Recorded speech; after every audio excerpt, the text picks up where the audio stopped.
semuanya, perkenalkan saya Nadia Syifa Nurmalasari dengan NIM 221540105. Di sini saya akan membuat video mengenai pendidikan kesehatan kontrasepsi darurat. Nah, gimana Bu, ada keluhan atau Ibu mau konsultasi? Ini Bu, saya mau konsultasi. Kemarin habis diperiksa ke Puskesmas. Saya itu menunggu 3 minggu. Sebelumnya kan saya punya 2 anak. Yang kedua itu berusia 8 bulan dan masih menyusui. Apakah ada solusinya kan Bu? Jadi Ibu tuh ini kehamilannya tidak direncanakan. Terus yang kedua hamilnya juga udah 3 minggu ya Bu ya. Terus Ibu masih punya anak juga. Anaknya masih menyusui juga. Ibu sebelumnya pernah mendengar nggak kontrasepsi darurat? Saya jelaskan terlebih dahulu ya. Jadi kontrasepsi darurat itu adalah metode kontrasepsi yang digunakan pasca ibu berhubungan dan sebelum perkiraan waktu implantasi. Sesuai namanya darurat berarti hanya boleh digunakan pada kondisi-kondisi tertentu dan bukan metode pengendalian kelahiran teratur. Jadi kalau misalkan bayinya punya indikasi medis tertentu dan membahayakan kepada kedua belah pihak, baru ibu boleh menggunakan kontrasepsi darurat. Gitu. Apa aja sih jenis pil kontrasepsi darurat itu? Ada levonorgestrel. Jadi pil kontrasepsi ini tuh digunakan pada ibu yang menyusui seperti ibu dan dapat menghentikan atau menunda pelepasan sel telur. Jadi pada saat akan ovulasi itu ditunda dulu pelepasan sel telurnya tuh.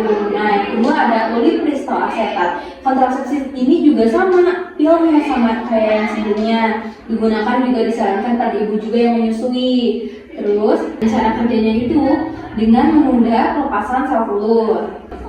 Kapan Ibu itu harus diberikan?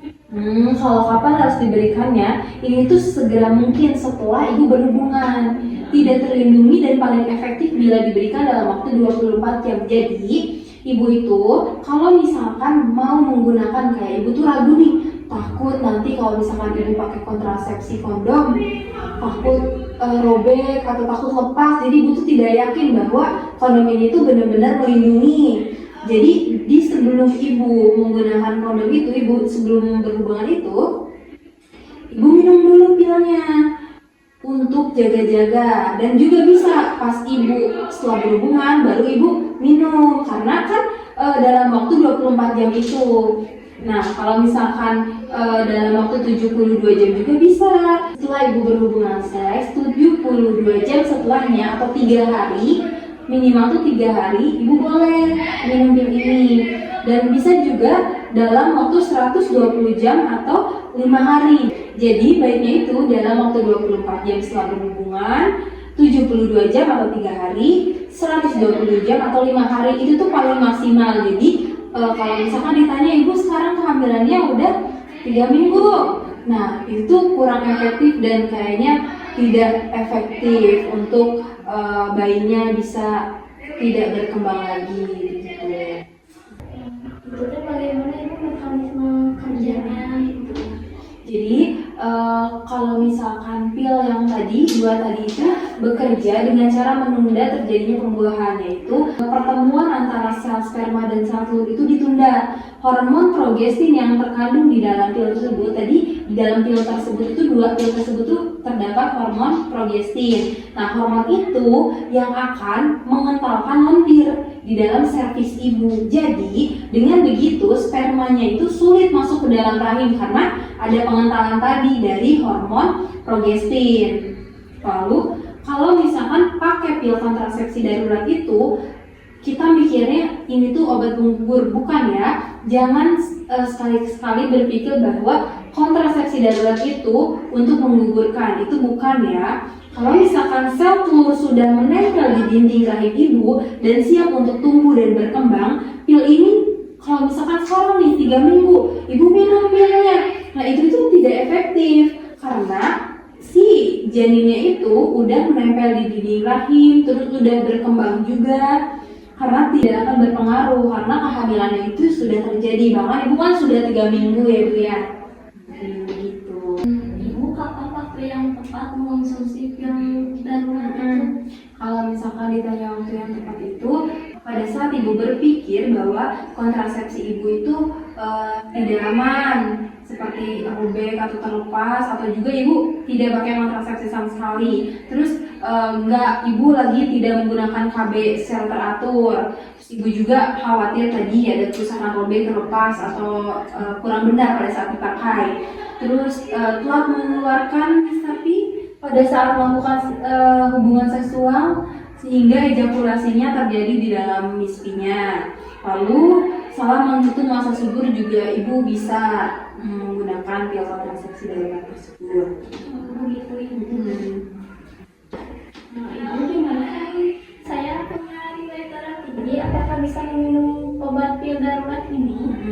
Jadi kan emang ibu tuh emang udah nggak bisa ya minum darurat ini. Tapi andai kata ibu bertanya, apakah orang dengan darah tinggi bisa meminum? Jadi ada beberapa indikasi-indikasi tertentu yang tidak memperbolehkan pil ini diminum oleh orang tertentu, seperti ibu yang menyusui bayinya kurang dari 6 bulan, terus ada riwayat dan sedang mengalami hipertensi atau tekanan darah tinggi, terus indeks massa tubuhnya juga lebih dari 30, itu juga tidak boleh. Selanjutnya, orang yang sedang dalam pengobatan epilepsi, tuberkulosis, HIV juga tidak diperbolehkan untuk meminum pil ini. Selanjutnya, orang yang punya hipersensitivitas terhadap bahan-bahan kontrasepsi darurat, kayak dia tuh setiap minum obat gatal, kayak gitu-gitu.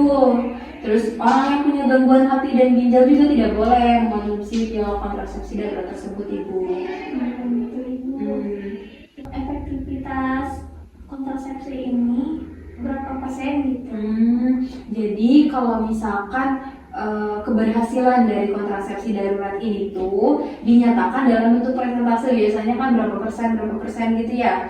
Nah, kalau misalkan biasanya tuh wanita-wanita yang memakai kontrasepsi darurat ini 85-95% berhasil. Tapi dalam konteks tuh dalam waktu 72 jam atau 3 hari setelah dia berhubungan seksual, dia meminumnya baru 85-95% keberhasilannya. Kalau misalkan diminumnya 24 jam setelah ibu berhubungan seksual, itu jauh lebih besar efektivitasnya, mencapai 97,9-99,1%. Jadi lebih besar efektivitasnya pada saat ibu meminum 24 jam setelah ibu berhubungan seksual, gitu ibu. Apakah sebelumnya ada yang ingin ibu tanyakan kembali? Atau sudah jelas?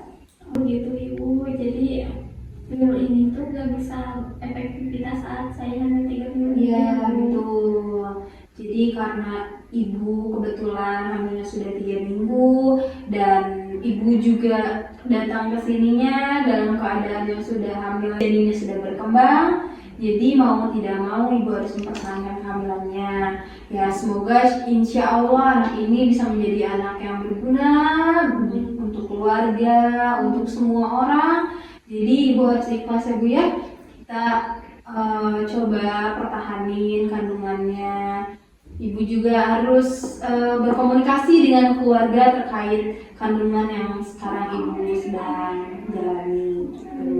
Baik ibu, terima kasih. Ya, sama-sama ibu. Semoga sehat selalu ibu dan janinnya. Nanti boleh kontrol lagi ke sini buat cek kehamilannya minggu depan ya. Baik ibu. Ya.